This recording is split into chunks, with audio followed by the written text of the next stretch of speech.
Hello guys, how are you doing?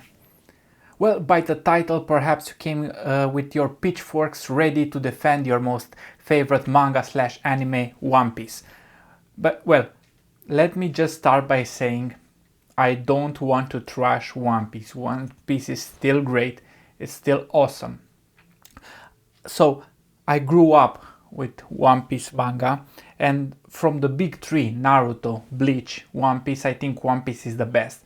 I think Naruto has a lot of problems developing characters that are named Naruto or Sasuke. Bleach has problems all over the place. One Piece has the most character development out of all of them, even for its side characters, has the most foreshadowing, has the biggest and most complex world, a ton of events, a lot of mysteries, drama, adventure, you name it, One Piece has it. I mean, as big as it is, One Piece has probably everything and anything you could wish for. But even so, I still see some problems that start to arise with One Piece, and let me know if you also think these are problems or faults, or I'm just simply crazy. So without further ado, let me tell you what I noticed about One Piece. Okay, so all the problems I will talk about started with the New World. So I would say, and please think about this, I would say One Piece is a totally different manga anime vibe wise from the first part to the second part. So One Piece pre-time skip is a whole different One Piece than the One Piece post skip. So what did the One Piece pre-time skip had that attracted so many people, that at least attracted me? It had a very grounded, very focused storytelling while also developing a larger story. So you would see Luffy and the gang on their own small adventures while the huge bigger world was also developing independent of them.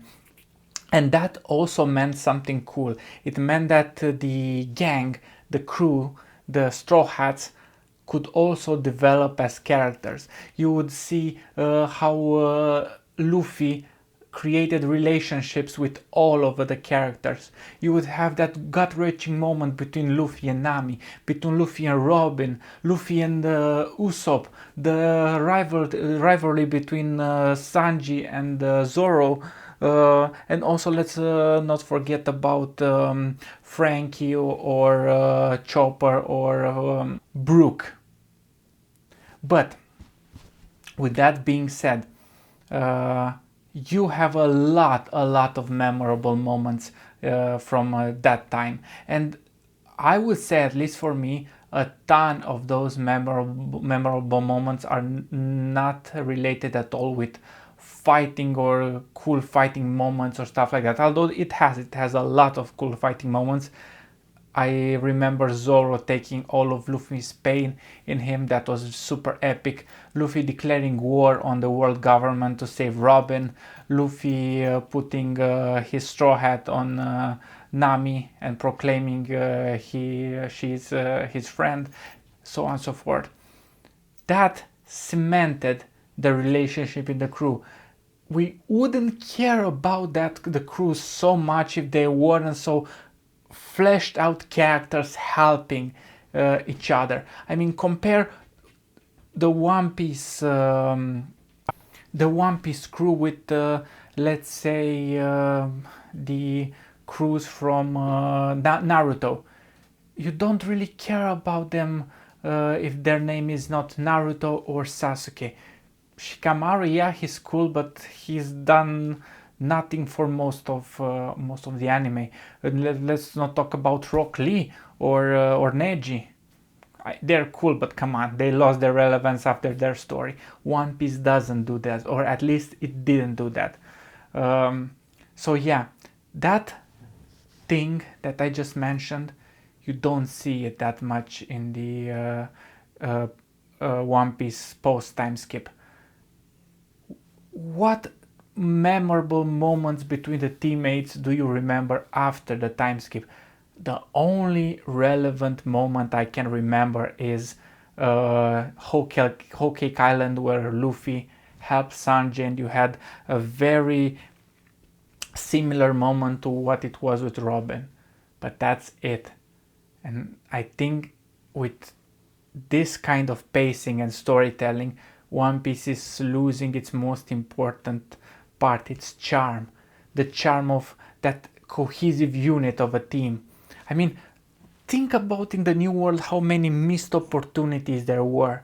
You went to Wano. That was Zoro's moment. That was Zoro's character arc. Gone. Also, Egghead Island. Frankie, I mean, come on, an android going to an island full of technology and androids. Guys, come on. How can you miss such opportunities? It's impossible. It's probably because the author needs to finish One Piece really fast, so it's on its last breath, and needs to wrap up the story, and has a lot of world building to do, and not enough time to focus on the team.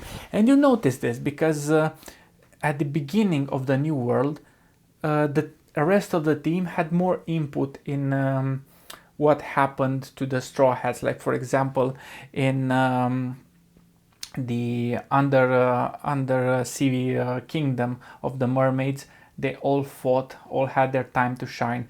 In Dressrosa it was the same, but afterwards the focus was more on Luffy, Zoro, possibly, perhaps Sanji, and not much on the rest of the crew. I mean, in Wano, their fights weren't really that memorable at all. I mean, I think the only fights between Luffy, Sanji, and Zoro was perhaps Robin with her demon form. Other than that, Chopper really didn't do anything too important. Neither did Frankie, neither did Brook. They're forgotten, and that's sad. I think this was a very important part of One Piece that's starting to lose its charm.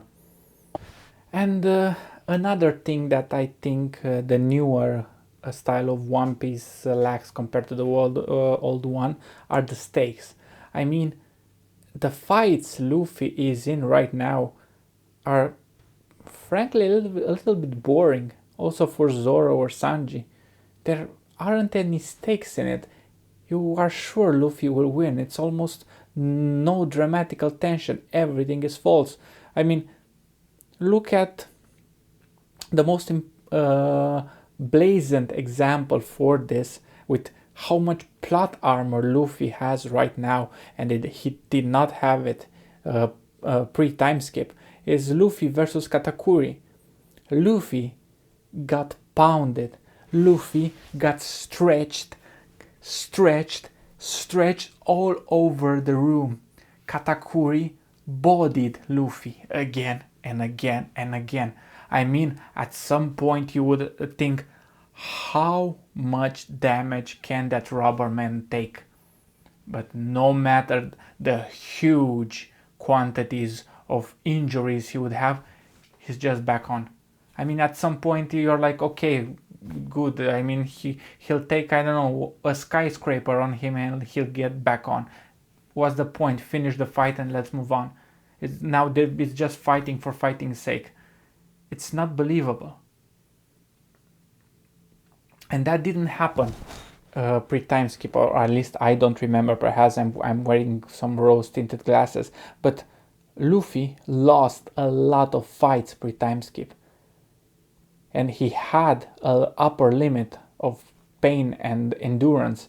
He lost against Magellan, he lost against Crocodile, he took serious damage and battled up to his last points against Arlong,